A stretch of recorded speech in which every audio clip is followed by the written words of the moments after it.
Okay,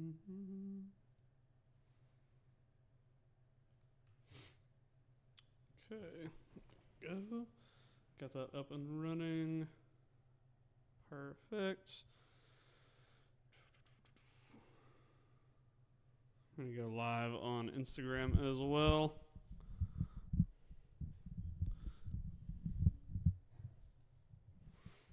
Okay.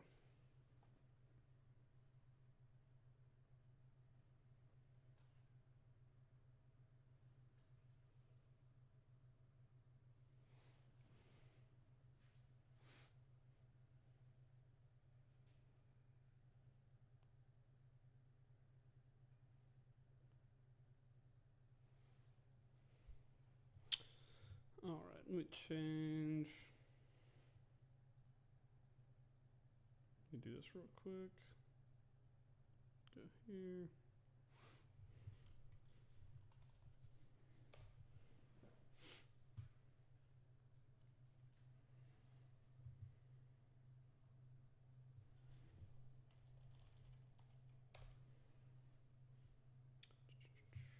What's going on, y'all?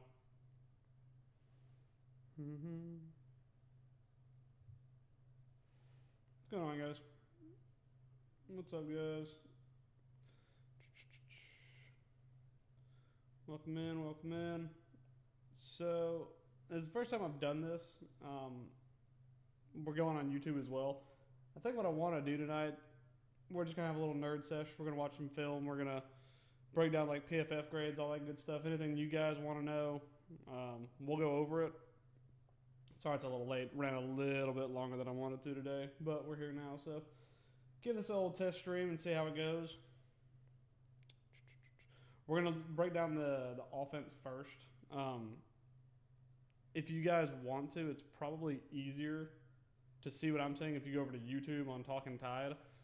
We're live there as well, so y'all can go check that out. But what I'll do is I'll flip this camera around. Y'all can see my screen. Roll Tide, Iron Bear. How you doing, man? So I'll flip this around. Y'all can watch that. Oh, happy birthday, man.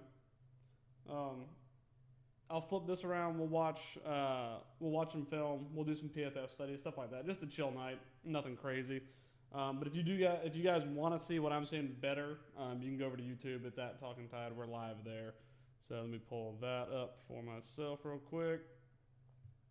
All right. Yes.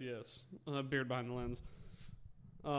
Is my audio on YouTube okay? And is my phone audio okay? If anybody can tell me. I'm going to go ahead and flip you guys around real quick. Let me get to point at the screen. There we go. So we'll go over some PFF stuff. If you guys don't know what PFF is, they do grading for all kinds of football stuff. So, and it's as in-depth as you like. They do some really good stuff. So we'll go over to that. All right, perfect. Can you guys see it okay on there? What's up, Brown Sports Media? You doing all right, man? We'll go ahead and get into it. First things first, I was very surprised that Jim Miller was our #1 offensive graded guy. And going back through the film, maybe I'm not as surprised. He did a good job late in that game. But for me, I thought Daniel Hill was probably going to be our #1 guy. Let's see. Yeah, I think Alabama football recap. I think I'm definitely going to do a black. I got to figure out what color. And you talk about a crimson trim also what I got. Let me flip you back around. These showed up today. These guys right here.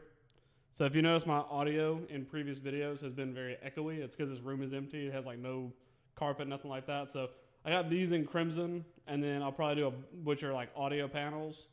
And then I'll probably do the wall and just this room black overall. But yeah, I think it'll be a great look. Let me get you flip back around real quick. We won't spend too much time breaking down PFF stuff. I like to do that on the YouTube channel anyway. But I figured it's something interesting to see. Something that, you know, like if I'm a football nerd, which I am, I just dive into this stuff like crazy. Like we'll go into, I want to look at some passing stuff. A couple of the problems I had with the game on Saturday was we ran play action a little bit too much, in my opinion. So if we go into, should be here. Yeah, here we go. So this was passing grades, and I'll zoom in a little bit more. These are passing grades for Ty. When under pressure, when not under pressure, and then you got play action, no play action, screen, and then non-screen. Here's my biggest problem with these grades. We kept on running the play action at times, and if you can see it, look at that play action rating when it comes to ball security. I mean, that red 21 right there, that's just not what we need. And of course, we did have that big fumble. Audio sounds good, perfect. We did have that big fumble in the middle of that game when we started rolling, and ball security became a problem. I thought no play action was much better. We did better with ball security. Offensive rating went up. Screen passes actually ended up being our best overall offensive grade. Ty did a good job when he was kept clean. When he got under pressure, like I said, we lost the ball a couple of times. And we only ran play action, how many times? We ran play action 13 times in that game. And we fumbled the ball on one. We ran no play action. Our offensive grade was much higher. We got more yards. We got more completions, got a higher grading, all that good stuff. Oh, Brown Sports. Yeah, it's great the way they lay everything out. I bit the bullet and bought the subscription, but I mean, like some of the stuff that they do, like if you guys look at this, I love this. So this is breaking down the field when, like where the ball was thrown. So anything over the middle inside of 5 yards, we were 6 for 6. Anything inside of, behind the line of scrimmage, we completed everything. Anything outside of 5 yards, we were 7 for 11 over the middle, 4 for 4 on this right side, which would be Ty's front side, which makes a lot of sense. Between the numbers, deeper down the field is where we started to struggle. You can see we hit nothing deep down the field on between the numbers and on the right. And then on the left side, we hit one deep one. I'm trying to remember who that was to. I can't actually remember. We'll go over the film, and I'm sure I'll remember. But deep passing was a problem for Ty in this game. We had a couple of potential deep shots that we just never hit. So that was a problem in this game. Talking about, we won't break this down too long. We got film to get to, and we got a lot of it. What was I going to look at? Oh, yeah, we're going to look at pass blocking. These are your top guys for pass blocking. So number one was Cam Dewberry. He did a decent enough job. Run blocking was just not great all the way around. Our best run blocking grade was 68, and it was Josh Cuevas. So that doesn't bode very well for us. I think that we have to figure out something in the run blocking. Pass blocking grades were actually pretty solid all around. We got beat a lot at times for different reasons, and we'll go over that when we look at the film. But I figured it'd be interesting for you guys to see the back end of some of this stuff. What else did I want to look at when we were talking about this? I love how deep you can get with some of this stuff when you go into like.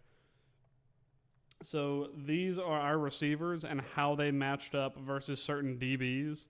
So when Bernard matched up against Peyton Williams, he had a 74 overall grade. Vakari Swain, he had a 68. And then you can go down the list and see where the best grading was. So this is Ryan Williams' numbers. He played the best against the right corner. Played good against the left corner. And then you got Rico Scott, Daniel Hill. I thought Daniel Hill did a great job of pass catching for us this game. He busted a couple of big plays that made it that we ended up really busting a couple of the big ones that helped us out quite a bit. So I thought he did a good job. And honestly, for me, he was the player of the game, despite giving up the sack for the touchdown or the sack for the fumble. I'm going to go ahead. We can just go ahead and go into breakdown film. Like I said, I'll do a video on all this and all the grading and all that good stuff. But we can go ahead and break down the film. And if you guys are on Instagram and you want to watch on YouTube, go ahead. Like you can see this screen a lot better on YouTube.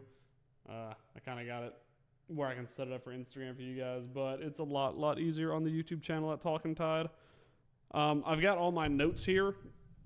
So we'll go ahead and get into it. I got a full page of notes It's like an entire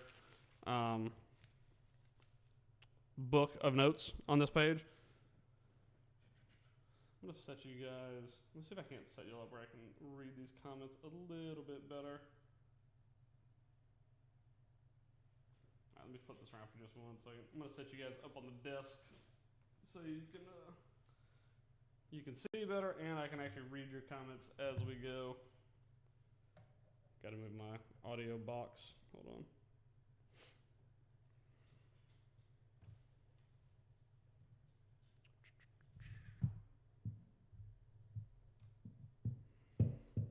We'll just go right there with it. Let me turn you guys back around. Oh, zoom you out a little bit. I don't know if that's going to be any better, but I can at least read your comments while we go. Wow, that's terrible. I'm not going to do that for you guys. Hold on. That's awful. I hate that. Should have to stand you up, and I'll just look back and see if I miss any comments coming through. I'm just going to go right there. And then we're going to go right there. Get zoomed in. All right. Let's go ahead and break it down.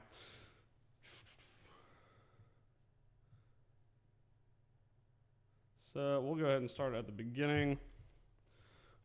And we're just going to break down the offense in this game. I'm not too worried about the defense. The defense did win us this football game, but I'm more worried about the offense. We did not have the ball a lot in this first quarter, so there's some stuff to break down, but not nearly as much.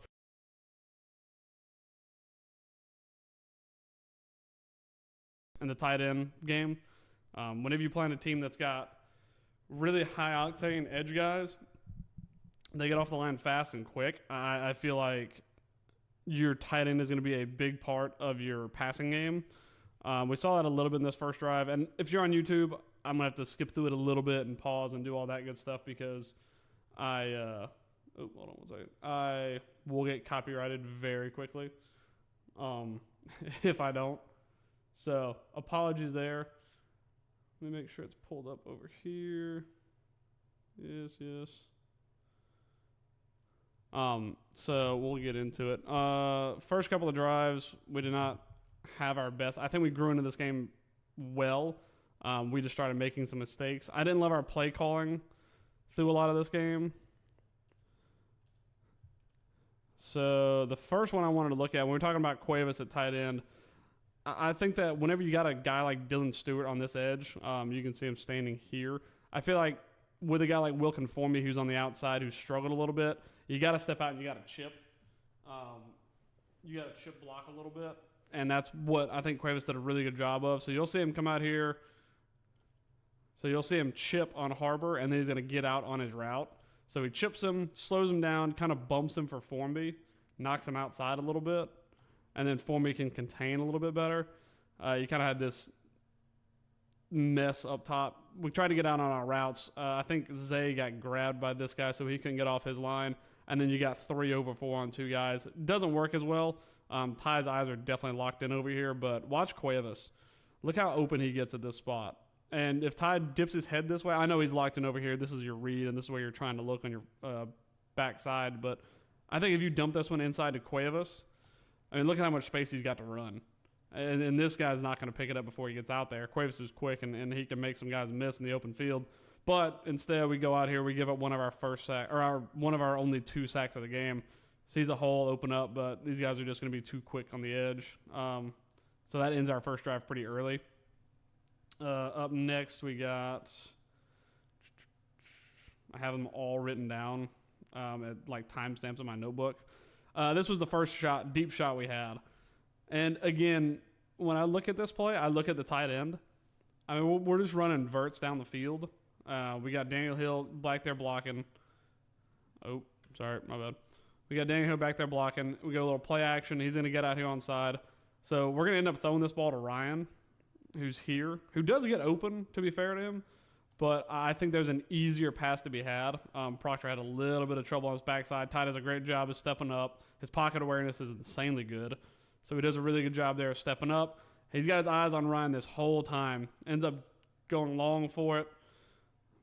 And the thing is, Ryan's there. He's open. But that's just a really hard throw to make. I think what a better throw in this game would have been is right here. We'll watch it down the field. So Daniel Hill steps outside. He's your check down guy. Ryan's going to be over here on this right side somewhere. Jerem cuts across. But watch Cuevas again. Cuevas is going to cut across. He's going to run across the face of the safety who steps out. So the safety's he's stepping. Ty does a good job stepping up. And look at Cuevas. Look at all the green grass Cuevas has out in front of him. He's beat his man. I mean, that's probably 6 going down the field. If he hits Cuevas here, he's got his eyes locked on Ryan. And Ryan does have him beat. I just feel like this throw to Josh Cuevas is a much, much easier throw to make. So, miss Ryan there. Drive kind of stalls out. I'm trying to remember. Oh, wrong thing. So, we're moving. I'm trying to remember what we did after this. And again, sorry, I have to pause a little bit just because I don't want to get copyrighted. I like that. Just getting something back, make it a third down and shorter. Hill in the backfield. Oh, yeah, and this one, again, not a bad read by Ty. Ty was not as sharp as he normally is in this game. Nobody was.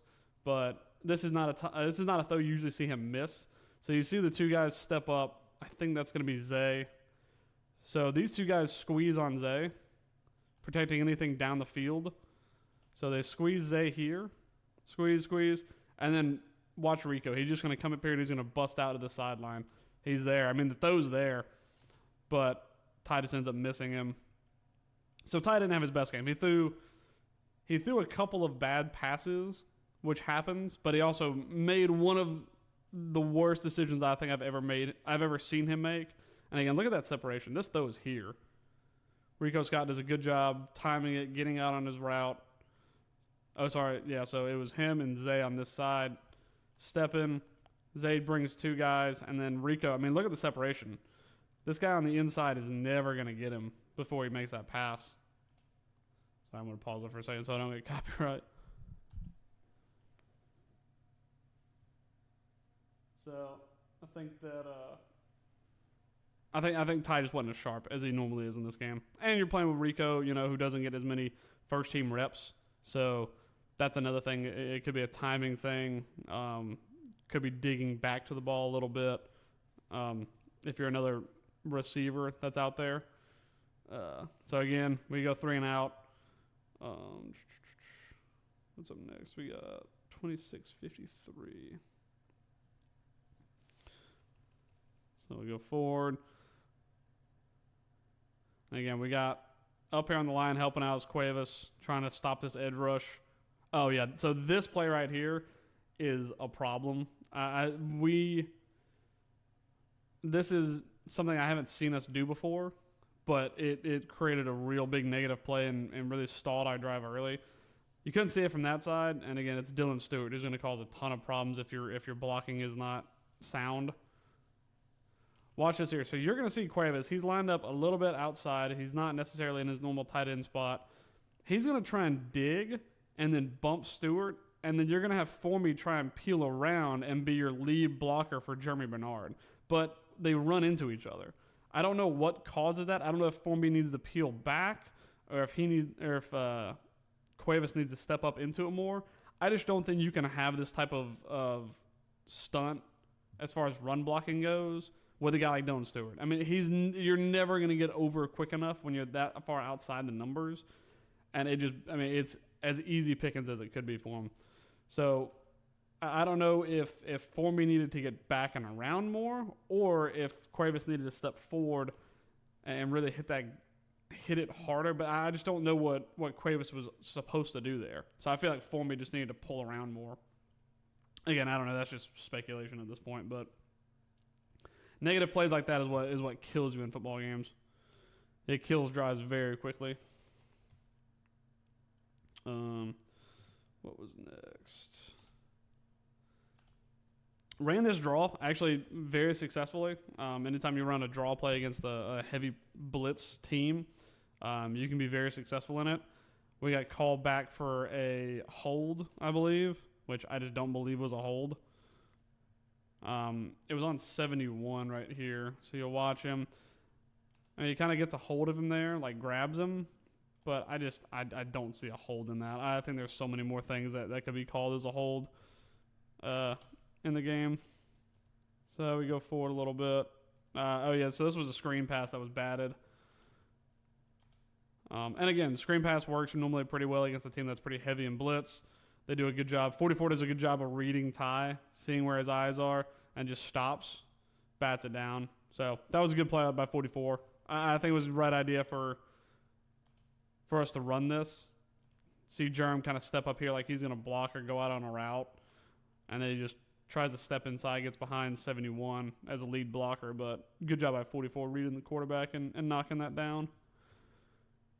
So this is a 3rd and 25. This was when they had too many men on the field. So we go deep. We got Zay. Ended up hitting it for decent, but ended up short of the first down. And then I think they ended up having too many men on the field. Well, they called it back, and then the referees can't count apparently, and then they decide they have 12 on the field after that. I really like this play design that's up next. Let's keep going. Try to count. All right, so this is a really fun play design. So we got Daniel Hill up here, number 4, running back. So, and you have your 4 guys down here, 4 of your best receivers down here, and then Cuevas is up here on the line. So that's all your target guys. Everybody down here, the safety is going to look at all this, and then what Ty is going to do is you'll watch his eyes. He's going to read this safety, and then as soon as this safety steps inside of the numbers, you got Daniel Hill one-on-one up here. So watch. So stepping up, it's just clearly going to be man. Watch his safety. First step is going to be inside towards his hash mark. Stepping in, his body, everything is facing this way. Ty says, you know what? You got him one-on-one on the outside. Get him the ball and see what he can do. And that's what Daniel Hill can do. Anytime you get him isolated, anytime you get him one-on-one out there, you hit him. I think we hit him later in the game, something very similar. So you see him. As soon as this safety steps, watch, he turns his chest inside and everything. Chest inside, stepping back towards the hash mark. As soon as Hill gets his head around, you got separation, makes a man miss, and then you bust it for 25. Like, that's the kind of stuff that whenever I talk about Ty's anticipation and his reads, really good at. So I love that play. Daniel Hill, for me, was the player of the game for Bama. And there was one reason that his grade was so low, his offensive grade was so low, and we'll talk about that. But that, for me, he does a good job catching the ball. I think he's so valuable out of the backfield as well. So I think that was great read by Ty and a good play by Daniel Hill. Sometimes you just got to get it to your guys and let them make plays happen. What was next? Where are we at? We're at 33. Something here in a second. Oh, yeah, this is a good scramble by Ty. Can't see it down the field, but Ryan does a good job of getting across as well. We'll look at it here in a second. Yep, so offensive line does a really good job actually getting protection this time. They brought 4 or 5. Great job actually by, I think it's Formby on this right side. Then we got 3-on-2 on the inside, and Proctor does a good job containing this left edge. Problem is there's nobody down the field to throw to, but Ty does a really good job. He knows where Ryan's going to be. He knows this over route is coming. He just has to free up some space and get there. So he says, all right, I'm going to free up some pace, just get enough, and then he's going to be there. And good job by Ryan, too. You'll see this route. Watch this dig from him. He's going to be inside the slot here. So you got Germ going to go on like a wheel. And then you got, I believe that's Zay. He kind of just goes on like a clear. And then watch this move by Ryan. Outside of 17, but watch 23. 23's got his hips. He's got him outside of the boundary. And then watch his step. Boom. You're never going to catch Ryan when he makes a move like that. Look at how out of sorts 23 is. And then you're just never going to catch him after that. Ty, again, does a great job finding space, gets it over to him. Big first down for Bama. All right, here is the sack. Now, here's one thing we always talk about when we talk about pressure teams. For me, I hate having my quarterback whenever he turns his back to a aggressive defense. So whenever we snap this ball, you'll see it. So they're going to bring corner blitz. This 4 is going to step in and blitz, and then this guy on the edge over here is going to step in and blitz. So they're bringing 6 at least. So we're waiting. Everybody's set. Don't copyright me. get the snap off, and then 4 is just immediately busting to get back here. Same with this guy up top. So here's the biggest problem. Daniel Hill has to see this pressure coming from outside. Proctor tries to get out there. There's no way he's going to get out there in time. Hill has to pick this up. Misses. 4 is just too quick around the edge. Bam. Sack fumble. That right there is the one play that kept Daniel Hill out of being the top graded player in this game. But he just has to recognize it. Pull out of the fake. If you see this guy coming free off the edge, you got to pull out of the fake and make this block. Because if not, your quarterback's never going to see it coming. And something that I found actually really interesting on this play, let me do this. Let's duplicate and hold on. Aaron Murray did a really good video breaking this stuff down. I think this is the one. Let me double check. Nope, that's not the right one. It's not the right one. Where is it at? There we go. He did a really great job breaking down some of this film. I have YouTube Premium, but I'm just not signed in at the moment. It was early in this game. Oh, here we go. This is the play right here. So you'll see it. You can't see it on the TV angle, but watch Bernard. So we got this play action. See this number 4 blitzing down. Watch Germ. He can catch a touchdown here.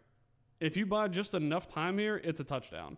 So he goes on this like little out and then corner, or like little corner and then post route.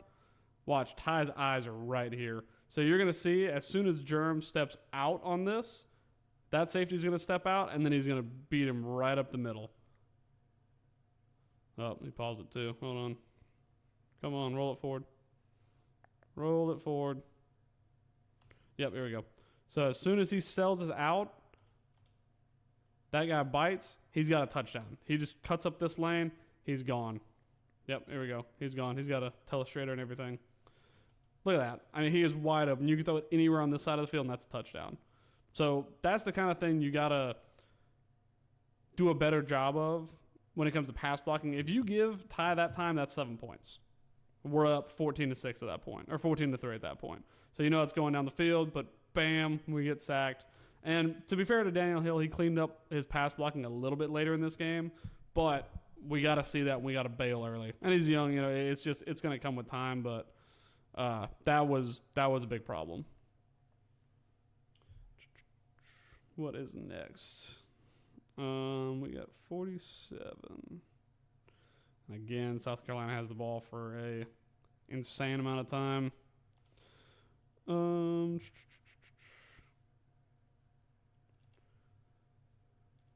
Germ on the out. You got him one-on-one. You always take him one-on-one. I like that. And again, watch Cuevas. Cuevas is going to step up here. He's going to draw the backer. Does a good job. Draws the backer inside. This guy stays. Then you got 5 on the out. One-on-one. Love that. And got it on time as well from Ty. Didn't miss. Let's see here. And again, you saw pressure coming off the corner on this next play again. I think it's Jam Miller this time at the back. Does a good job picking it up. Does a good enough job picking it up. Keeps him away. Oh, yeah, that was a good throw by Ty. I want to watch this from the other angle. We'll see it here in a second. Hold on. Run play goes nowhere. Yeah, so watch this. So good job this time. And this is what a more experienced running back I feel like will give you. He feels the game out better. And you'll see Ryan go out here, dig, and then he runs just this little inside route underneath Zay. Good job. Just enough by Jam Miller there to keep him off Ty. And as a quarterback, if you're looking and you got this much room and you know your guy's going on like a little inside dig, he's going to be there. Look at the anticipation of that throw, too. Look at how Ryan is not even out of his break. Watch. Not even out of his break. Ty's already loading up to throw this ball. Look at that. Look at where he's going to end up throwing this ball and where Ryan currently is. That's the anticipation from Ty that I always talk about. You always hear me talk about it, saying, oh, well, Ty's got great anticipation, accuracy, and ball placement. That's the anticipation I'm talking about. And a great catch by Ryan. What was next? Let me pause this so I don't get copywritten. 48.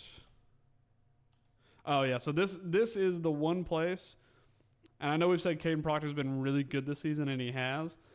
But you've seen these guys speed rush around this edge every time. This time Proctor tries to get outside early, but watch him get beat. Gets outside, a lot of separation here in this gap, and then boom, just beaten off the inside. I have no idea how Ty gets that ball away without getting sacked, but that's one of the few things, and it's nobody told me this, but Jadeveon Clowney's son, everybody should know who Jadeveon Clowney is, South Carolina legend. His son is there as well, and his name is Demon. Nobody told me that. Let's see what we got next. 49-12. Oh, yeah, this is a great play. All right, I love this play. And again, so we got 3 guys down below. We got Cuevas is going to chip. He gets enough of them there. Daniel Hill's going to go on like this little wheel route. Good enough job by Proctor there on this near side. I want to see where that pressure comes. Yeah, so that was one thing, man. They were getting so wide in this game. So they would go with 3-man front. But look at how wide these guys are on the edge. Just because they know they can speed rush around. This time Proctor does a better job getting square. He goes outside instead of in like he did last time. I don't know why. But Proctor does a good job bullying him off the ball. Ty does a great job. I mean, there's a dude with a hand right in his face. Does a great job staying calm. Gets out of the pocket. And then watch this awareness by Daniel Hill. You can't even see where this guy's coming from yet, but watch this awareness by Daniel Hill. So he's getting out on his route. Cuevas is going down. He's going all the way down the field. Hill's just your check down guy right now. Check down, check down. Watch it. Look at his eyes. He knows that Ty is going to be running this way. Look at where his eyes are. He is watching this cornerback. As soon as this corner steps, he's gone. Watch. Look at as soon as he steps, he says, "I'm wide open, Ty. Give me the ball." Ty does it. Pop, another huge play down this near side. I mean, that is such good awareness from your running back. Also, shout out to Ty for he's carrying this ball like a back, has it in his shoulder. As soon as he sees him go, that corner stepping, pops it right over the top. And you can probably see it better from the other angle. Yeah, here we go. So pressure. Brailsford gets beat on the inside. Great job by Ty staying calm here. He's trying to watch over here and read for somebody. Good job staying calm with a hand in his face. Gets outside the numbers. But then watch. As soon as Hill sees this corner step down, he's gone. And Ty, again, does a great job getting the ball from carrying the ball position to throwing it. Great awareness by a young running back and Ty Simpson. Just a really, really, really nice play. This is not the touchdown. It's just insane game awareness from a freshman. That's so good. And like we talked about earlier in the game, he kind of made a mistake and didn't bail on his play action. But how's it going, Jake? You doing all right, man? Sorry, I'm trying my best to watch the live chat on Instagram and on YouTube. But does a great job with his awareness down the field. So just a little quarterback option. I think we went crispy after this, where Proctor was on. Yeah, Proctor, crispy. Didn't get it there. And then, was this the touchdown? No. Again, this was a decent throw by Ty. So you'll see Cuevas is here, Ryan is here. Cuevas is going to step up here and take this underneath. He's going to be just on this front spot of the end zone. And you'll see the space where this light is just on the inside of that. It's going to open up for space as far as defenders go. But it's just a tough throw, trying to finesse this ball up and over. You see all this space open up. Ryan's still down the field. He's still trekking. So he's going to go just on this little corner route. I think if that ball is delivered just a hair earlier maybe. But honestly, I think it's just good defense from South Carolina. They're playing straight across this line. They got one safety over here, but they're playing straight across the line. This guy's stepping down to pick up Hill. These two are kind of squeezing on Cuevas and Ryan, but Ryan gets free, gets his head around, but it's just a good job by the defender there. Also, that having a brick wall there is crazy right behind the end zone. This was the touchdown. So you're going to watch, I'm trying to remember who it is. So it's going to be Cuevas. He's lined up right here. Again, does a good job chipping and then getting out on his route. So he's just going to go on a corner route. All the eyes of these defenders are going to be down here. And that's because, yeah, you know that hurt, Jake, 100%. That did not feel good. Right on the hip, too. You'll see all the eyes of these guys down here are going to step to these guys because of Ty. So Ty's eyes locked over here. Locked. Look at this guy right here. This is the guy who Cuevas is supposed to be covered by. Doesn't even register him going by because of Ty's eyes. Always down here. And then once he runs this little like post corner or this little post route, going to be wide open for it. Bang. And then you'll see it better from this backwards angle. So Cuevas is going to step up here. Again, does a good job chipping his block. I thought Cuevas was probably our second best player of the game as far as offense goes. So all eyes are going to be down here. Yep. So he's going to go. So it's basically corner post is what it is. He kind of draws it as like a dig route, but it's more of a corner route. And again, yep, like you said, Ty's eyes are going to be down here. They're going to affect these guys. This guy is your main read. If he's going to step back into this space, it's a much tougher throw and you take your check down. But watch, so he's going to step wide. That already kind of gives you an indicator that this part of the field where the referee is going to be open. Steps wide. This guy's stepping wide to cover up Ryan. And then watch this guy's eyes. He's looking. Look at that. His eyes are all over here. Not even registering the guy that's going to walk in right behind you and score. Eyes over here. Good accuracy, good anticipation by Ty, and it's an easy touchdown. So stuff like that is just really good from Ty.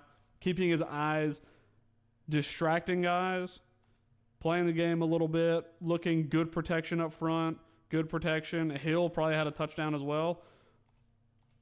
And then as soon as he freezes, throws it right across his face for a touchdown. So that's a great job by Ty. Stuff like that I love to see. And it's a well-drawn-up play by Ryan Grubb also. Sorry, make sure I'm not missing anything on the Instagram side. So, good play there. Where are we at? We're at 59. We're about an hour into this game now. Oh, yeah, so this was at the end of the first quarter. End of the first half, rather. Another good timing route by Ryan and Ty. I don't know if we get to see that from the backside, but similar to what we tried to throw to Rico earlier in the game. You just got one guy on a go and then one guy just on this short little out route. And again, you got only two guys over the top. What they're saying is we're not going to give you the deep ball. You can have the short underneath stuff, but these guys are not going to give you the deep. But one thing that Saban would always talk about whenever he was drawing up coverages, he would want one extra man over the top of a receiver. So if you have two receivers here, you'd have three over the top. He'd call it 3 over 2. And then if you have 3 on this side, you have 4 over 3. So this safety would step out. He would be your 4 over 3. And then you just don't have enough guys to cover up these two. And again, they're saying we're going to give you the deep stuff, or we're going to give you the underneath stuff. You're just not going to get any of the deep stuff. So again, got a clearing route by Germ. Ryan sticks his foot in the ground. Good timing. Good pass by Ty. Out of bounds. Going to stop the clock. So that's a good play there. Trying to remember which one this one was. Oh, yeah, so that's another missed deep ball, I think. I just didn't particularly love that throw. Just trying to remember if there was anything that he had that he could have. I don't think there was anything else on that play.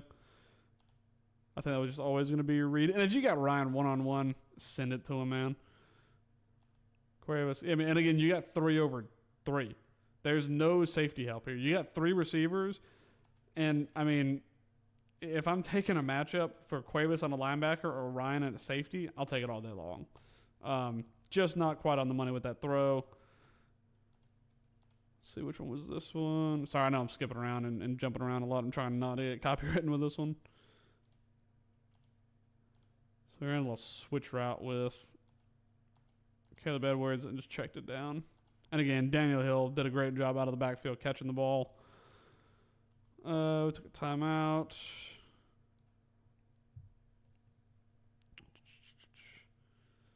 German motion, making trips.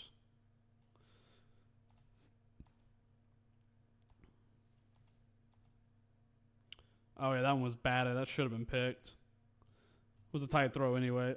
South Carolina did a good job of knocking the ball down and getting hands up. 4th and 1. Oh, this is Ty taking off. Again, good pocket awareness. Got squeezed. Took a bump. Still got the first down. It's a good job by Ty. Again, another deep shot. And just couldn't hit it, man. And again, there's a little bit of grabbing there. I don't know if that's not pass interference for me, but just a little bit of grab. And it's tough. I mean, when you're trying to score from this spot, I hated this graphic, by the way. That is one of the worst things I've ever seen. It's always going to be tough trying to score, and you're trying to get your kicker in range. Okay, this throw was actually there. I thought there was something easier on the other side. Let's see. What did I remember on the other side? Out of the bye week, I'd love to see a vertical game be unlocked, but yeah, I agree. I think that teams are willing to give us, like they don't have to sell out to stop the run, so they're covering up on the back end better. I think that's the only place where Ty, and it's a harsh criticism, like it's being very critical. I think his deep ball is not as good as someone like Jalen Milrose was last year, but he makes up for it with the underneath stuff. And in this game, there was a couple times where we did get separation. But like we talked about earlier, I think that there are opportunities to have the easier throw. And I get where he's coming from. He's trying to hit the home run shot, especially on stuff like this where South Carolina's going to be sitting so deep. I think that it's hard to hit the over-the-top ball. But I agree. I would like to get some of the balls that stretch the field a little bit. Oh, yeah, I remember what this was. So you're Bama. You got a timeout. And here's the thing. I don't know if you trust your kicker as much as maybe you could, but you're going to see these two end up on just straight goes. I think that's Jam right there. I couldn't tell who that was, and I think that's Daniel Hill on the outside. That just little in route. These guys are cleared, and you got this just wide open Rico Scott. The only reason I'm not mad he didn't throw that ball is because this route is there. So watch this read. So safety's always going to be just dropping. They're just playing like a shell coverage here. 100% not of the run. Yeah, it hurts us in the pass game. Nobody, and you'll actually see in this game when we did start generating some runs, passing became so much more efficient because of it. Just make sure I'm not missing anything on the Instagram side. So this guy's going to step up here. Watch this guy. He's going to step to press Germ, and Germ is just going to run right by him. And Ty sees that. He just gets bumped a little bit too much as he rips this ball. This pass is there. It's underneath the safety. It's downfield from the corner. He just got bumped a little too much, and it's a hard throw anyway. I would have liked him to throw that to the field side and hit Rico Scott, but it is what it is. It's being hypercritical. It's watching, hindsight's 20/20 kind of thing. All right, so we go into the half. Let's see what we got. Oh, this is what I wanted to look at with this play. When I talk about elite pass rush, watch how quickly this guy right here, number 6, watch how quickly he gets off his mark. Watch it. And look at how quickly he's moving before the ball's even snapped. That is so hard to defend, and that's why I always say we could put a tight end over there and chip him and help Wilkin out, because Wilkin gets crushed here. Again, Ty, fantastic job of stepping up the field and making something happen. I'm trying to remember what happens on this play. Oh, yeah, this is the third down. That was an insane pass. Let's see. It was a first down in the end, but I wonder if we can watch the replay of how quickly he gets off his route. Great awareness by Jeremy Bernard to come back to this ball. He knows what he needs to get, knows where the first down is, and does just enough to get it. Good job by Ty as well, getting away from that pressure. But again, that's why I feel like you got to have 80 out there helping chip block a little bit. Same play he scored on in the Vandy game. Which one? Who scored in the Vandy game? Again, 80 going to help chip. I think Caleb Edwards is over here too, going to help chip a little bit. But, 6 is just dangerous, man. Here's a loop around. I was talking with Christian about it. Yes. Wow, that's another one I got written down.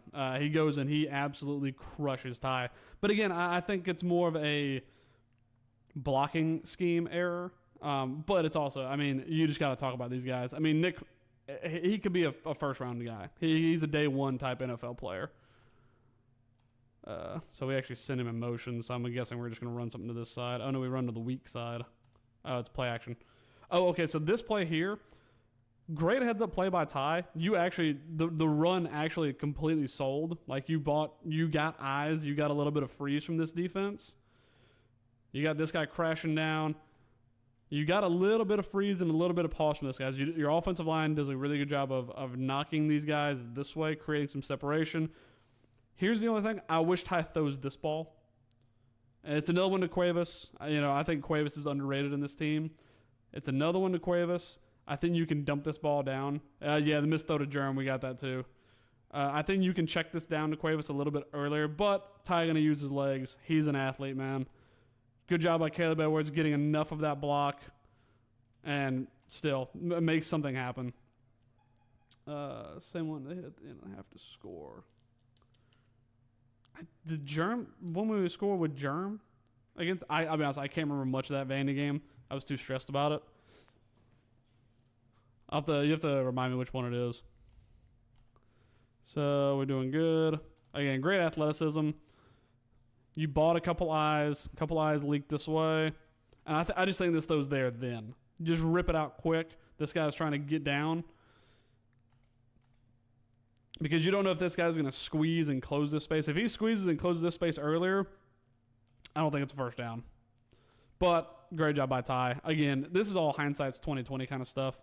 Another one under center. I believe that's Caleb Edwards on this near side with Jerem. Daniel Hill in the backfield. Okay, so this right here, worst throw I've ever seen Ty make. Not in technique as much as decision making. This ball should have been intercepted. I understand taking the big shot here. This ball should have been picked. That's an interception 9 times out of 10. I don't know how they both drop it, but they both drop it. That's a pick. And again, when I look at it and I say, it's Rico Scott. He's not your number one guy. He's not the tallest guy. I think it's an ill-advised throw. And then you got a great job of Caleb Edwards down here doing a good job of blocking. Watch 81 right here. True freshman, freak of nature. I know you want to take the shot on a second and short. You get play action. Watch Edwards here. Great job of blocking, and then gets out on his route late. That's an easy first down, and it's a chunk play as well. Look at all the space you got in front of him. That's a huge chunk play. But instead, it almost turns into a pick the other way. South Carolina get the stop here anyway, but that ball should have been intercepted. Couldn't get the run game going again. We go play action. Okay, this is the one where Ryan drops it.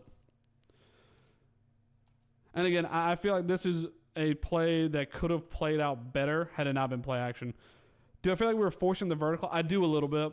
I do feel like we forced the vertical ball. I don't know if it's by design or if it's by, the one we hit up the seam. You are right. Yeah. That's my bad. Yes, I got you. That's the one he missed. I understand. Yes, you're right about that, 100%. I thought you were talking about that comeback route. I think we tried to push the ball down the field a little bit. Yeah, in the first 7 games, we haven't pushed it down the field that much. I think in this game, we really tried to. Let me go look, actually. We'll bring up PFF for a second. What am I looking for? Oh, yeah. Depth and direction on receiving. How many balls did we throw down the field? Passing. Sorry, I know you probably can't see this as great on your screen. But for passing, what am I looking for? No. Hold on. Okay, so we threw 7 balls of 20 plus in this game. I don't know if we've done that any other week. So we threw, we threw 7. We were 1 for 7 on 20 plus. Yeah, we threw 4 against Tennessee. So we were 2 for 4 against Tennessee. Against was Mizzou. Yep, we threw 3 against Missouri. We threw a good bit. This was Vandy, right? Yeah, we threw a good bit against Vandy. But we tore that secondary up. We threw 5, we threw 6, and we were 5 for 6 in that game. So yeah, we threw it down the field a lot in this game, more than we have any other week. And again, I don't know if that's by design or that's kind of just what Ty is looking for and what he sees. Yeah, I think it's to keep the safeties honest a little bit, but I also think there was a little bit of trying to force the ball down the field when you had the checkdowns. Because I think their linebackers are good in run support and run blocking or run stopping. I don't think they're great in coverage. This was the drop by Ryan. We'll watch this again. No, give me the others. There we go. So you're going to see as Proctor gets beat off this left side. I was not super critical of this offensive line coming into this game just because I knew what that defensive line could do. I became a little more critical as I watched film. I know, Jake, like you probably saw, Christian was pretty critical about him too. And I don't think they played a great game. What I do think is we did not set them up to succeed all the time.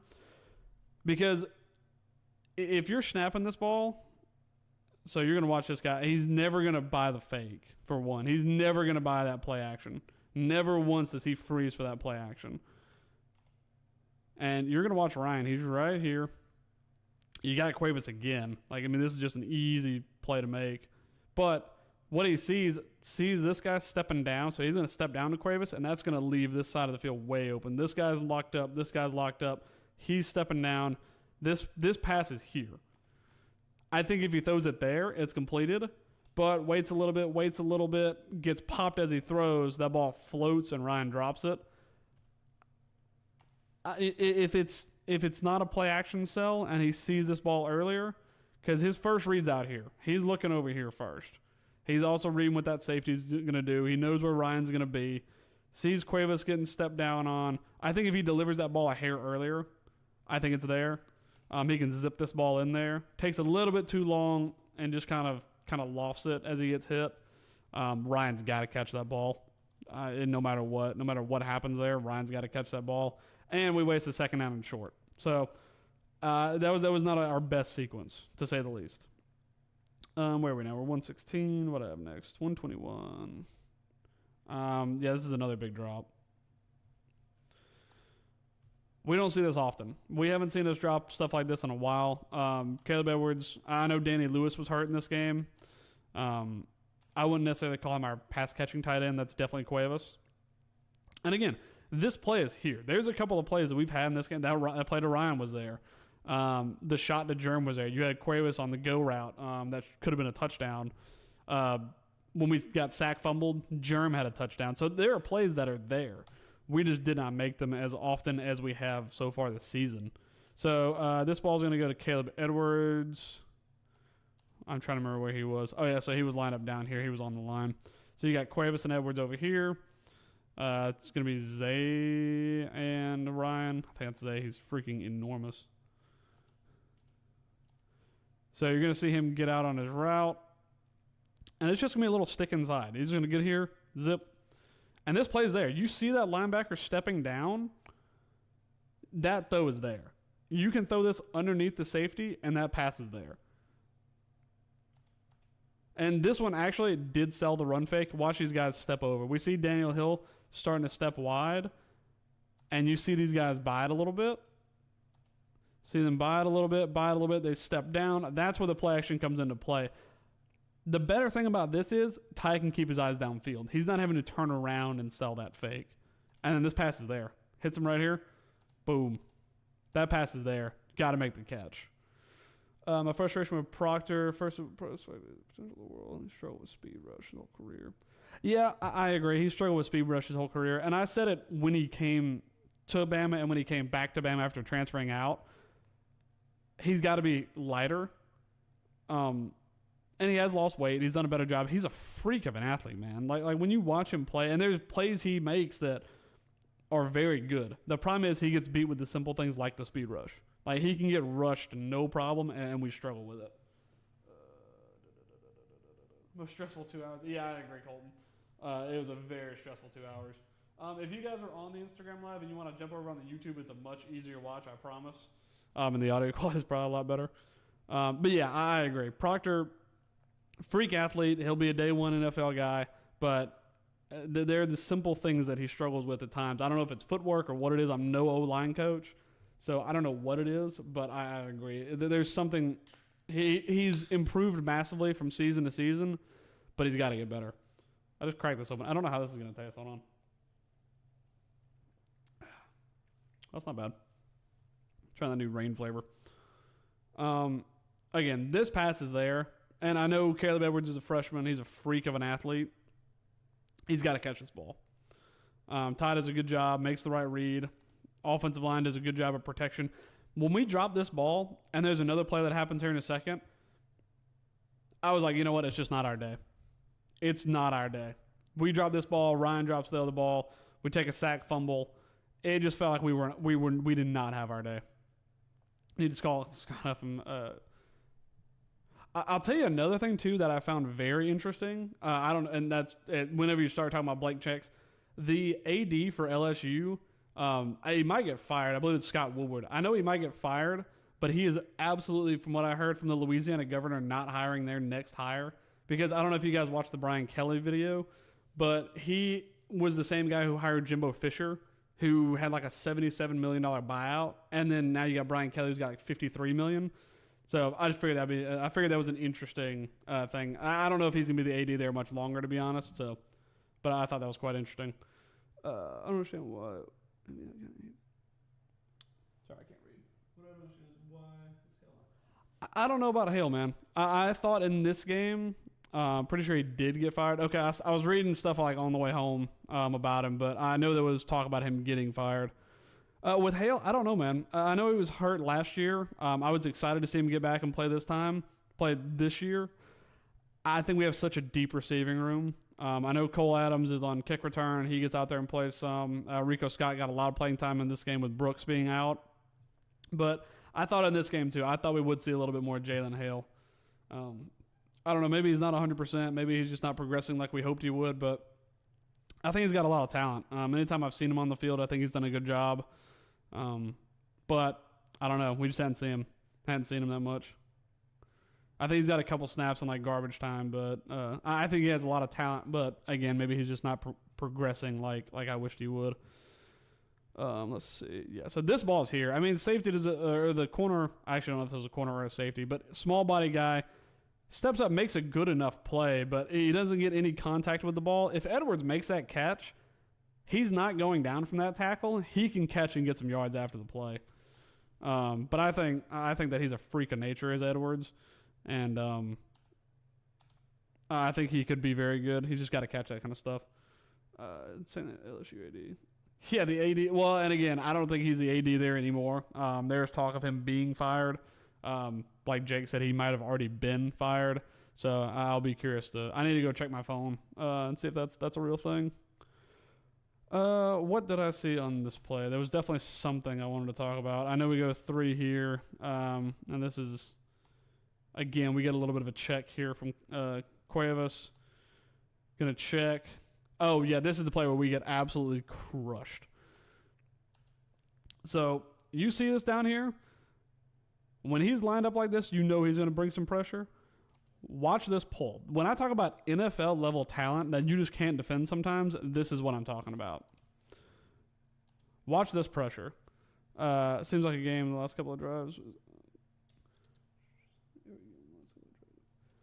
And I think that we make good adjustments in games. I thought in the first half of this game, we got very limited snaps, but we did not do the best with it. We did not come up with the best game plan. But I think later in the game, we started having a better game plan, but we started having some drops. South Carolina started making some plays. But with this Bama team, man, they're resilient. They were resilient in this game. I don't think the team last year wins this game, by the way. I don't. I think that this team plays very well with their backs against the wall. They find ways to win. They're resilient. The defense, we're not even talking defense today, but they step up in moments, in huge moments, and they did it again in this game. They won us this football game. Yeah, we figured it out at the right time. Props to the freshmen, absolutely loaded. And 0-3 report. Yeah, I saw that from 0-3. That's where I saw the report from. And if 0-3 saying it, and they're saying that he's not going to hire the next head coach at LSU, he's going to get fired. And rightfully so. I mean, he's made. Don't come to Bama. That's all I got. Don't come to Bama. I'm gonna leave it at that. Bama does not even need to look in that direction. So watch Nick Harbor, man. When I talk about NFL talent, so they bring 5. He does not get touched. Watch this. Stick and twist. Brailsford can't get over, and Ty gets demolished. That was the hardest hit I've seen Ty take all year. I want to watch it from the back angle. So you're going to watch him here. These guys are going to crash. He's going to come straight up the middle and pick up Brailsford, but they're going to crash this way. And watch this. Harbor has a free run. Everybody's crashing. Yep. Crashing. And then watch him step around. They drew it out for me perfectly. Hesitates. One step inside. Cuevas can't even touch him. And the only way to defend this type of play is if your guard, tackle, and then your center communicate and slide. And you're never going to slide quick enough to pick this guy up. So the only way you're going to defend this is if 77 here sees. So we got Michael Carroll at 64. It's Dewberry or Jaden Roberts. I can't remember exactly. I think Dewberry's 71, so I think it's Jaden Roberts. You got to communicate, and then he's got to pick up this guy. He's got to pick up Dylan Stewart as he comes around the edge. You're never going to touch him. He is unbelievably fast. And again, Ty took the hardest hit I've seen him take all year there. That's NFL talent.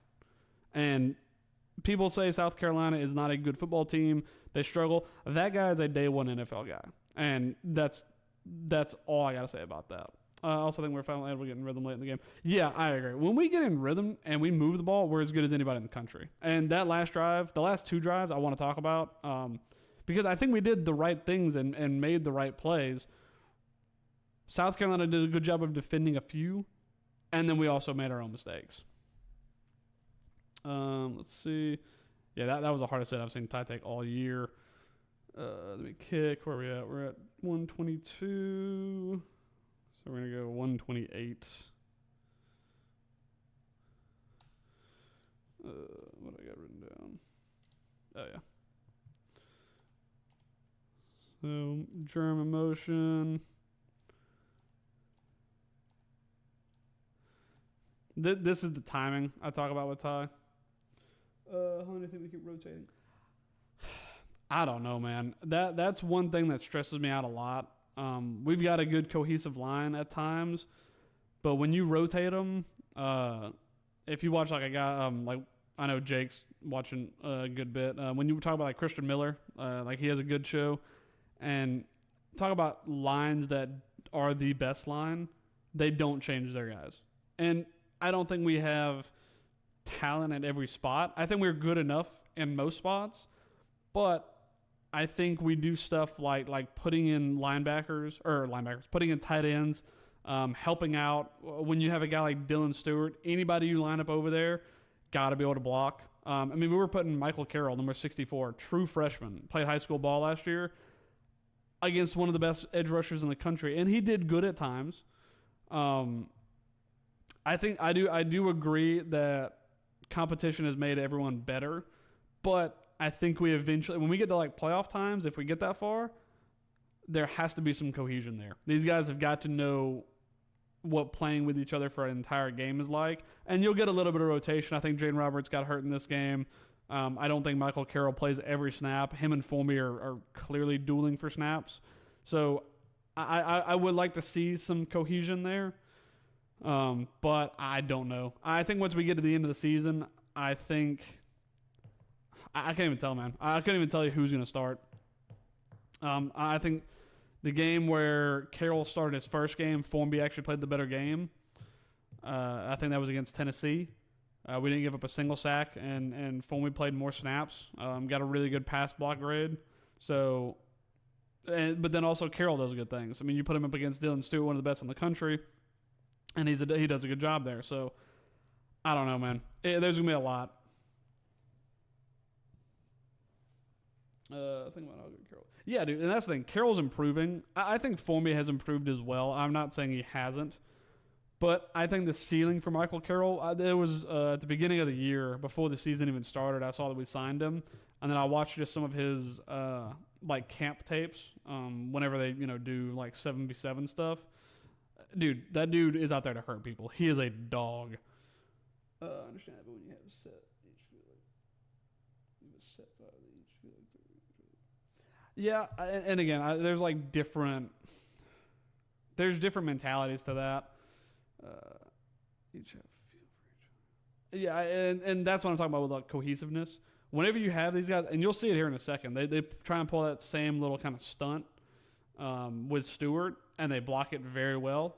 So it just takes reps with these guys being in those spots together, and they'll eventually get the feel for it. I don't know. I don't know if we see the same 5 year in and year out, but yeah, Carroll's a bully, and you need that. And the thing is, like when we talk about tackle versus guard, when you're playing guard, you have that help from the outside. When you play tackle, dude, you're out there on an island. If you get out there and you get speed rushed, you're on an island. You got no help. You hope there's a tight end out there that's going to chip for you a little bit, but you got no help at times. So I think that shows a lot of faith in Carroll that they put him out there on that outside. And he does a good job at it, man. And again, you see a matchup here with Dylan Stewart, one of the best in the country. Does enough. And this is great timing by Ty. You think the O-line coach takes any fault in that case? I've said that for a while. I think that there is something to that. I'm not going to say it's O-line coach's fault because we've done a better job. Like we have improved as an offensive line. In pass blocking, not in run blocking. In the pass blocking, we've done a better job. I think there's some blame to be there, but also I think that when you have a young guy like Carroll, I think it's going to take time for that talent to develop. And then once he's developed into a nailed-on starter, the only thing you have is Dewberry or Roberts. And the only reason there's a rotation there is because Roberts has been hurt. I think whenever you get into next season, or like even later in the season, if Michael Carroll keeps progressing the way he does, I think your front is Proctor, Jaden Roberts as long as he's healthy, Brailsford, and then you got Carroll. I think that's going to be your starting, but again, it's going to depend on how much Carroll progresses, honestly. But again, he's done a good job with one of the best in the country as far as edge rusher goes. This is a great little check down. What I love about this, so you're going to see Ty. Won't be shocked if I see. I wouldn't either. I think there's some rotation. For me as well, another place we lose in every single game is the special teams, and we did in this game as well. I wouldn't be surprised if our special team coach is gone too. I don't even know who it is, but I wouldn't be surprised if he's gone. One thing I love about this play, watch. So you'll see it's going to go to Ryan. He's going to sit right here on the 30. Watch this. As soon as Ty's reading outside, watch his 24 go step with 81, and Edwards, zing, that ball's out there quick. That's the anticipation from Ty that I love. That was a scary fall by Ryan as well. I was a little bit nervous about it. Good play by Ty. Got Caleb outside. Where was the next play I wanted to talk about? Wasn't this one. But again, good check down. I think Jay Miller does some really good things out of the backfield, catching the ball. Oh, yeah, so that was when, that was hands in the face. This is going to come with practice and reps. This was Michael Carroll getting the hands in the face call on Dylan Stewart. Happens, you're out there on an island. You get as long as your quarterback ain't getting sacked, we'll take it. Another screen pass. That's a great block. I think that was 77. I think that was Roberts. So we saw a screen pass get blown up earlier in this game. Did a better job of it here. Good block by Roberts. And like you'll see some, like when we get into this fourth quarter of the game, we played good football. And you'll see some of the freaks that we have on the offensive line. Good job in pass pro. Okay, they did this same little stunt. Watch Stewart here. Gonna step, and then he's gonna try and twist. They had the same look too when this linebacker was stepping up, kind of mugging. He's gonna play more of like a spy, and then watch Stewart. He's gonna step inside. Great communication there between these two. These two do a great job of passing that off and picking it up. Oh, and this was the one to Bernard. Yep. That's 6 points. Ty does not miss that throw ever. He makes that throw in his sleep. That's 6 points. So there was times, man, where we could have blown this game wide open, but we just weren't sharp. And we've had a long road. It's been a tough game, or been a tough couple of games. It happens. Jerm does a great job. Get a little hand fight in here. Get out on his route. I mean, that's a touchdown. This is a touchdown throw right here. But one positive I do have out of this play, watch the right side of this offensive line. So they're going to pull the same thing. Just this little twist right here. Stewart's going to start outside. And that is Carroll this time again. They do a good job. Contain, and then pass it off. Him and Roberts, great job there. That's a huge plus for the O-line. Watch it one more time. Sorry, I hate pausing it, but I'm trying not to get copyright. Good job. Staying. Pass it off. Pick it up. That's how you deal with that kind of stuff. And that's the kind of communication that we're talking about. Whenever you get that cohesiveness, you know what each other's going to do in when that scenario happens. And again, should have paid off with 6. But you don't see Ty miss that pass too often. What's up next? So we're at 31, 41. And again, when Ty missed that pass, man, I was like, you know what? This is one of those games where it's just not our day. I never seen anything like it. What got us a 2nd and 12? Again, I got a little fed up with the run game at some points. We did find success in it later, but I was fed up with it at some points. What do we got here?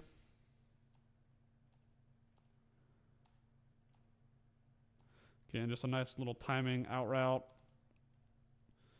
This time you do have, this one I'm talking about 3 over 2. You got three defenders over 2 receivers. But as soon as this guy's stepping inside, this guy's inside the hash marks, Ryan's going to cut out. That wasn't even really a design route. He just tried to hit him on the outside there. But good job. Good timing by Ty. This was another deep pass this one I believe was the one that should have been PI. I mean, how this is not PI, I will never understand. I mean, that defender never got his head around even once.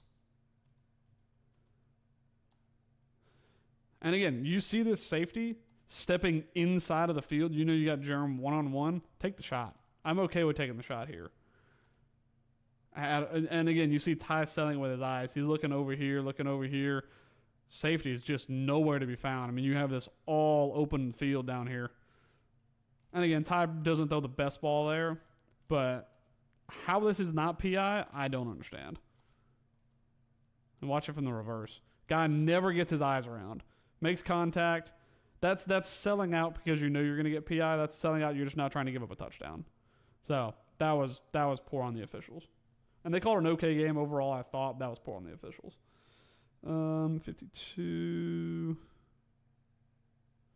Oh yeah, this play happened, and I was like, you know what? It's just not our night. What was the first down play? Just a little short run. Yeah, this play happened, and I just was thinking it was not our night. Again, you got another deep shot down there. Ty does a good job stepping up in the pocket. Carroll does just enough to keep him clean. I mean, look at this play. This is an unbelievable play. Again, that's another 6 points on the board, taken off by a miraculous moment from South Carolina. So, I mean, shout out to them. They played a hard football game. We played into their hands at time, and we did not play our best, but that is an unbelievable play. I mean, that is miraculous. What was next? I think it's right here.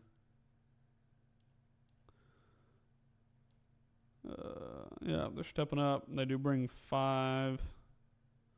Good protection again this time. Okay, this was interesting. I saw this. I don't know if Ty second guessed himself. Curious to see the layer they had after the bye week.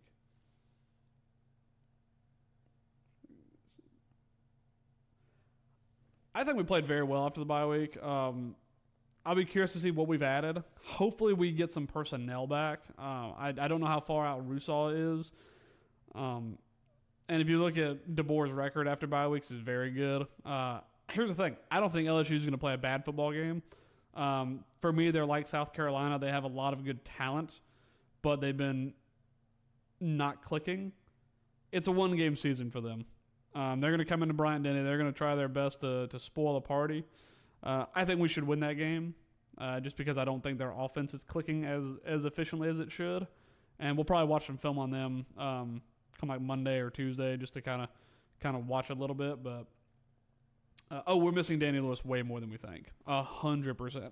That's why I focus so much on tight end play in this game.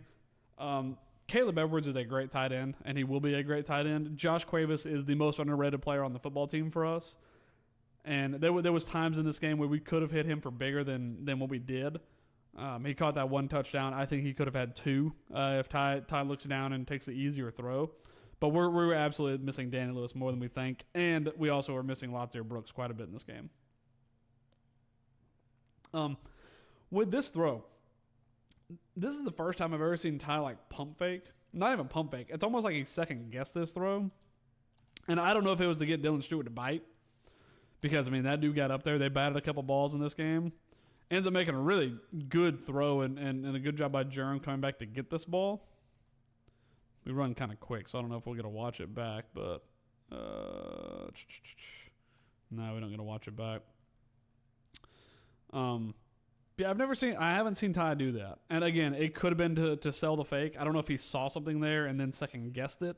Because, I mean, like I said, he missed a couple of throws in this game. He wasn't as sharp as he normally is. Still played a good game. Don't get me wrong. We're nitpicking here. But I've never really seen that from Ty. Kind of goes, pulls it down. Like, I don't know if he's actually trying to deliver that ball. The only thing I think he could be doing is watch Jam here. Kind of just brushes and slows him down again, which is a great little check. Forces him inside as well so he don't get speed rush around the edge. And then as soon as he gets out here in the flat, defender does a good job stepping to him. I don't know if he's looking here to try and deliver this ball. And we can't see it down the field, so I don't know if there's anything farther down, but he realizes it's not there. Or he could have been trying to sell it. I don't really know. But that was the first time I've seen him really... Oh, no, I clicked the thing. That was the first time I've seen him really do that. Where were we? We were at... Where were we? Oh, no, I clicked the wrong button. I think we were around here somewhere. All right, that was the missed touchdown. South Carolina ball. We flipped the field. So in this fourth quarter, we started finding success. In the third quarter, I think we had success as far as some of our play design. We started finding success and making stuff happen in the second quarter. This is another one. This is, again, where we just weren't sharp. Same idea. We did this earlier in the game. We got 4 down here. As soon as this guy's he's either going to step up or he's going to drop in, and then you got Jerem one-on-one. He's still sinking. So you got Jerem one-on-one over here. I'll take that throw all day of the week. Just a little quick slant. Has enough for the first down. Drop. We don't see that often. We played an uncharacteristically bad game, and we still got away with it. You don't see that from Jerem often. Good anticipation by Ty. Good play design. Just a drop from Jerem. It was an uncharacteristic week, is a good way I heard it described. But again, somehow we got away with the win. It's Kevin Riley running out on the motion. Oh, this right here, favorite play of the day. Absolutely my favorite play of the day. So South Carolina played a lot of man coverage, but they played zone in the scenario. I think we were thinking they were playing man. And best play to beat man coverage, everybody knows it, is mesh. So watch this. But we're going to run the mesh return route. So 2 guys, it's going to be Cuevas, and I think that's Zay. Watch this. Going to step up, going to act like we're going mesh, and then we're both going to pull out. So we step up, where it looks like we're going to run a mesh. They actually end up playing zone here, which works out anyway because it works kind of as a zone beater. Step, dig that foot in, and look how narrow these linebackers are. As soon as Ty sees this is narrow, he's going to fire this one to Cuevas for a first down. Favorite play of the day. I just love that little mesh return. Can we get it from a different angle? No, we don't. God, that's annoying. But yeah, favorite play of the day right there. And watch, as soon as this guy starts sinking, he starts sinking in towards the hash marks. Boom. Going to dig the foot in the ground and go out. You can see the other backer not stay as narrow. He doesn't get quite as narrow on. Oh, that was Rico. Sorry, not Zay. He doesn't get quite as narrow on Rico here, so he's kind of got that outside leverage. As soon as Cuevas gets this, he's got the outside leverage. He's going to catch that and run for a few. Good timing, good delivery, great play. Love it. This is where Ryan Grubb's at his best. This drive right here was Ryan Grubb at his very best, and we actually executed. I think in the second half of this game, we called a good game as far as play calling goes, but we executed. What we got here? Rico in motion. Oh, this right here is where our run game can be elite. It's playing on the edge. I don't think our interior run game is good. It's too muddied. It's too congested in there. This is when I talk about we have freaks on the offensive line, we have freaks. Watch Brailsford.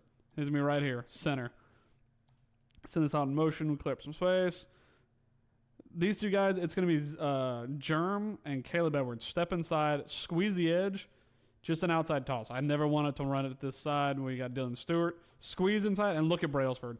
Snaps the ball, already getting outside the numbers. Stepping. He sees who he's going to hit. Watch him lay him out. Bam! That's how you have a successful run game. You have freaks on the offensive line. You can draw up stuff like that. I love that kind of stuff. We don't have a guard to play. Yes, we don't have a guard to play inside run, which is why I think we can do stuff like this. And anytime we run on the edge, we find more success. But yeah, man, look at Brailsford, man. Snaps this ball, gets outside. I don't know if we get another angle. And again, this one actually, because they never think we're going to run it, yeah, I love that play design, 100%. And because I don't think we're going to run it, and again, I never want to run it to this side with Dylan Stewart. Watch him. He buys, thinks Ty still got the ball, steps out wide. He's out of the play. You're going to eliminate this guy with Brailsford, and you pop it for 8 yards. Good job digging. Foot in the ground by Daniel Hill. He runs hard, man. Picks up a first down. Most successful run of the day right there. Other than the draw that got brought back. Okay, another great play. I think we get to see that run from the back angle here in a second. But when I talk about we have freaks on the offensive line, we do. We just got to find out where we can use them. And the fact that you're a center, if you're a center and you're snapping and then pulling like that, that is a freak. That is 100% a freak. Again, love this play too. This is Ryan Grubb at his best right here. So you got Caleb Edwards, hand in the dirt. Ryan's going to be set up right here. 2 to the top don't really matter. That's never going to go their way on this play. Snap. See, everybody pulling. If you're these linebackers, you're looking at run play. You think, okay, well, this is a run play to this near side. Got Daniel Hill cutting across the motion. And this is what you get bought whenever you have success in the run game. You get this kind of stuff. Everybody's going to buy. Everybody's going to buy. Parker might be the best in the country. I agree. He's had a couple of misses every once in a while, but I think he's the best center in the country. No doubt. So you see everybody pulling. Everybody's crashing. Who you got on the backside? The most dangerous player in space. You got Caleb Edwards out here. He's going to chip on this block. 30 freezes. And again, that's what happens when you get success in the run game. People are going to freeze. Everybody's eyes over here. Ty looking straight down at him. Says, Ryan, you know what? We got a block here. We got one-on-one. We'll take that all day. Great play design there by Grubb. Gets a first down for it as well. This is where Grubb is his best, man. I don't know if we're going to see that any better, but again, look at this. Whole offensive line, and you pull. Everybody's driving that way. 2 guys going to sneak out of the back. You just got to do it with 2. You got Caleb Edwards, who is a freak. I mean, look at how big this guy is. And then you got one of the most explosive players in the country when he gets into space. Love that play design. What was up next? Sorry, I keep on pausing and going. I'm trying to just figure it out. Another run? It was like a little pop pass. Okay, screen pass here. And again, I think Daniel Hill was our player of the game. Did a great job. Missed the one that gave up the fumble, but when he runs hard.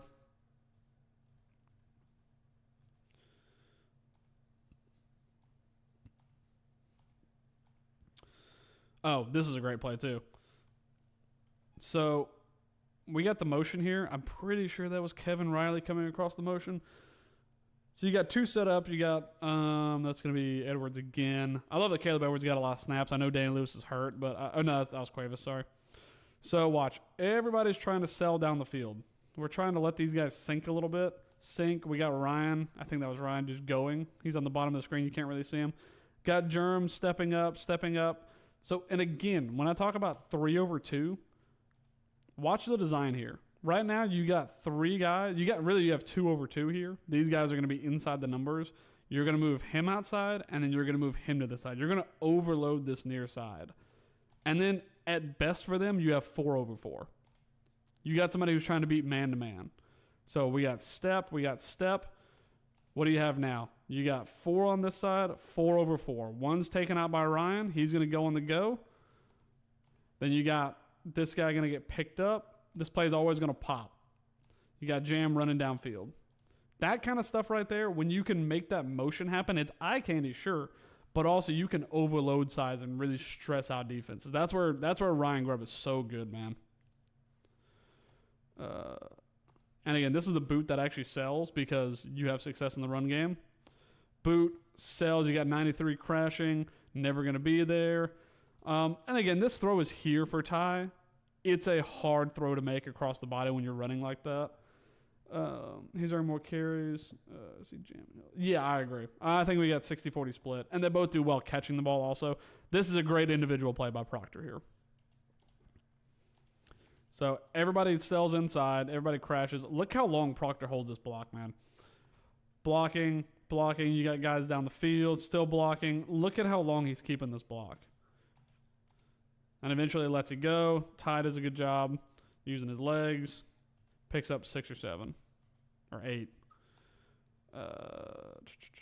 And again, this is where Jam Miller, I think, is at his best. When he gets outside the numbers.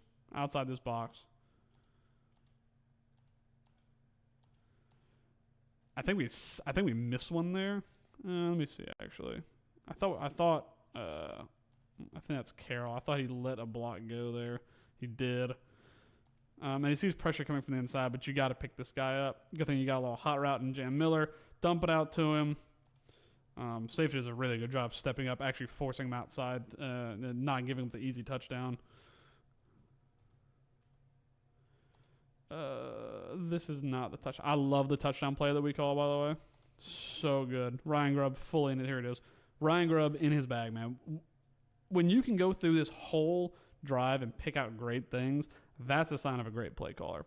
So we got 3 guys here. We got 1, 2, 3. We got, I think that's Edwards, and then it's Zay and Ryan. So Germ's in the backfield. Let me see if I can get it to where we got it stopped. Don't want to get copywritten. Don't copyright me. Don't copyright me.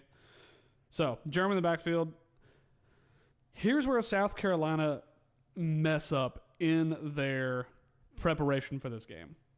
So when you talk about big hitters in this Bama team, who's the number 1? It's Jeremy Bernard. MVP of this game, MVP on the season for Bama, it's Jeremy Bernard. Who's the one guy they don't pick up on this play? It's number 5. So you're going to get all these guys. They're going to crash across. They're just, everybody's going deep cross drag, whatever you want to call it.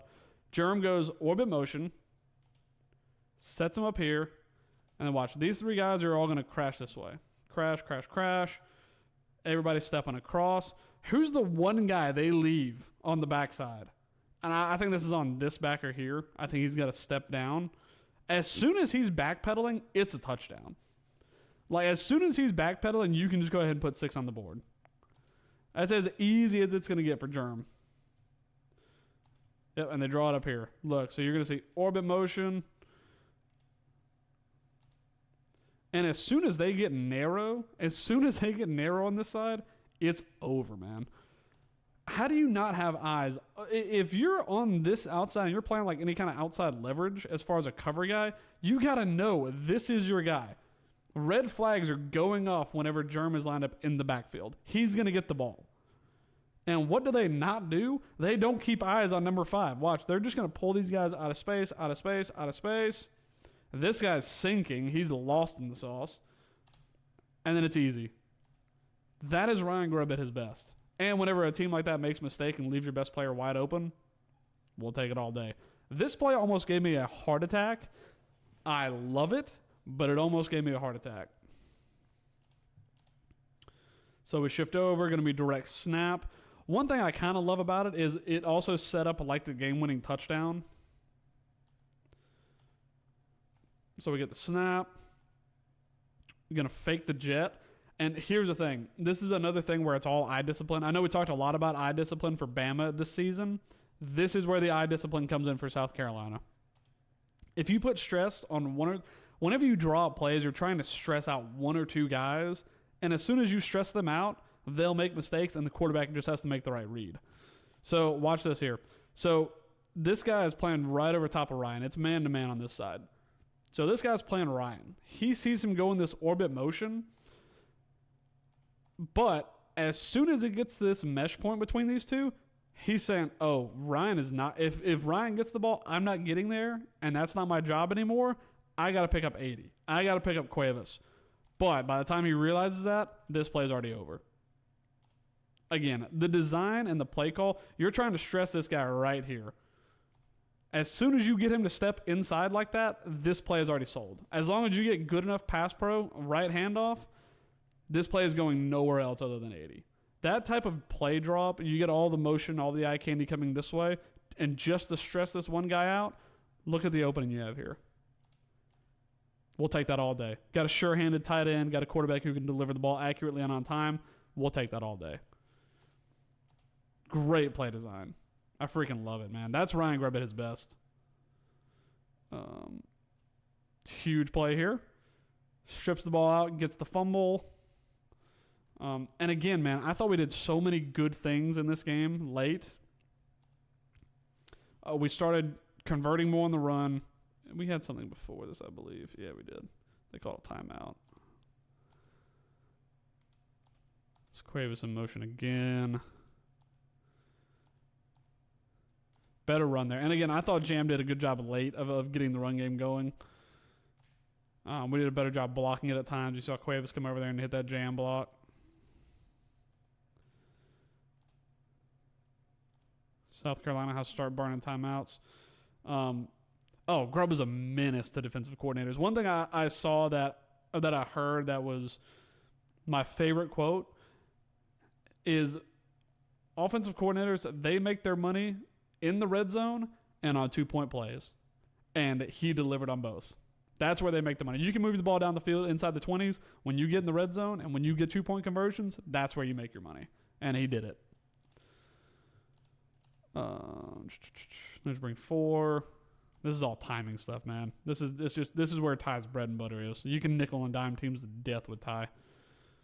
It was just like a little switch. So you got 80 coming down. Okay, I love this concept too. So you're going to see Jam on the swing here. He's just going to step out here into the flat. He's your check down guy. You're going to see Cuevas go up, and he's going to run like either a deep or a corner route.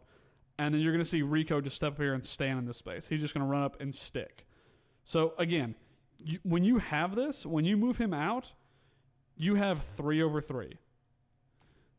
If you have offense like we do and delivery like we do, you're going to win in 3 over 3 matchups. Because over here, look, they got this side overloaded. They can play 3 over 2 here. And you have just one guy covering the middle. So Cuevas is going to go on his deep corner. Rico's going to step up here and he's just going to stand just past the first down marker. And as soon as Ty, look at his eyes, he's reading this guy right here. This guy is crashing to try and pick him up. This guy is now Rico Scott's guy. He's going to try and pick up Scott. Doesn't get over in time. This guy's still worried about Jam. Ty sees it, pops it in there quick. That's the delivery and anticipation I love from Ty. Commercials go away. This time it's Ryan in motion. And again, we threw a lot of passes that were actually behind the line of scrimmage that worked out well. Here's the thing for Ryan on this. I think he could have got more yards. Very smart not going out of bounds. South Carolina's got one timeout left to make them burn it.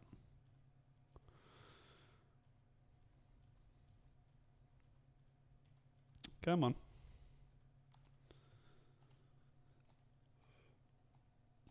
And again, the delivery and the timing of this, it's the same idea.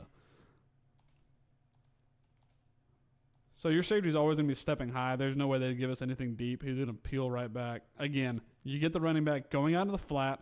The linebacker says, I'm going to have to take this. It's the same pass we threw to Germ earlier that he dropped. Just inside, go. As soon as he gets inside leverage on this guy, he gets inside of this guy. Pause. As soon as he gets past this guy who's going out to the running back, hit it. Pop. It was a drop, but again, it's there. The anticipation and the delivery, man, it's there. That's the second time, too. We saw Germ try to catch it like that, kind of underhanded. Get your hands out here. Gotta get it with this. I'm not one to tell Jeremy Bernard how to catch a football, but that was twice we kind of did that. All right, let's see. Okay, and this is the touchdown play. Again, great drawn-up play, man. So you see Ty out here. Alarm bells are ringing for these guys. They're looking for something.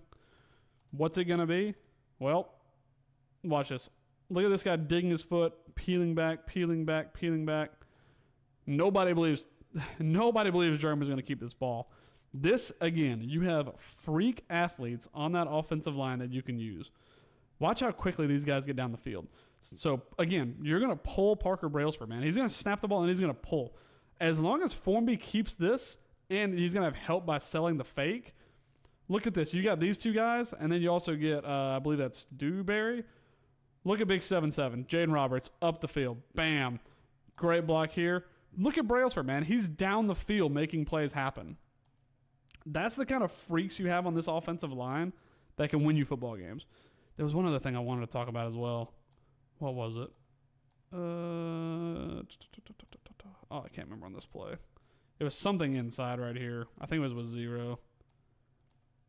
Oh, yeah, the fact that he bought that fake wins us this touchdown because he's not crashing out here. Again, good blocking down the field. You get Big 7-2 down the field. So, you know what, we're going to let you have it and then try and score. I don't know if it was the right or the wrong decision, but they made it. But yeah, man. Dude, when Grubb is in his bag, look at that sell on 0, man. Yeah, that's what I'm saying, dude. You don't want to see Parker. You don't want to see Brailsford running at you, man. And look at Brailsford, man. He is a freak. Same with Roberts, man. Gets out there, makes a good enough block. Germ, I mean, he lets him go by him. Does enough. Stays in bounds. That's the kind of freaks you got on the field, man. And we need to use them more often in clever ways. Well, we don't have to be crazy clever where we pull a guard trying to get around a tight end or something like that. Again, that was a bit of a miscommunication. But there are things we could do better in the run game. The thing is, we play run game like we do pass pro. It's all just kind of congested a little bit. We don't open up lanes. So I think we have to hit edges more. I think that was all the film I had, too. So anything else you guys want to talk about, you let me know. But hope you guys enjoyed. Sorry I was a little bit late, and it kind of made it a little bit of a later night. Hopefully you guys enjoyed. This is just, this is the kind of stuff I love. I'm a freak about it. Well, I'm always not a fan of play calls. Double passes. Oh, for sure. And the thing is, we run so many of those little fakes and gadget type plays against defenses, they struggle with it. They can't read where it's coming from. We have a new one every week. We don't line up in the same thing. Crazy. That's what I'm saying, man. Our offense has not popped yet. We have not clicked yet. There are times we have played very good. Against that first quarter against Georgia, we put up 27. We didn't score a single point after that. This offense has another gear, and I think we'll get into it. Hopefully we'll peak at the right time, but we haven't popped yet. We've played good football in spurts and in quarters and in drives. And when you come to a game like this, I almost equate it to golf. You just got to you got to string good shots together. If you string good plays together, that's how you win football games. And that's how we won this game. I mean, that last drive is a masterclass in how to play offense. It is so unbelievably good. And again, that's Ryan Grubb at his best. And I don't think he called the perfect game in that first half. I didn't love some of the play action and all that kind of stuff and some of the blocking schemes we had with the run game. But at second half, he called a good football game. South Carolina made some plays happen.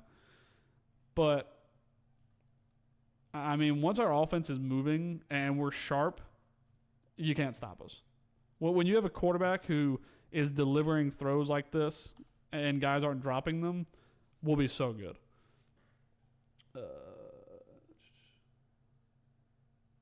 It's not going to be easy, man. LSU still has got a lot of talent. They have a lot of good guys behind the scenes.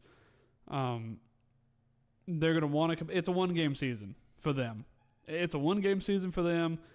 It's do or die for Oklahoma. We're going to get these teams best, 100%.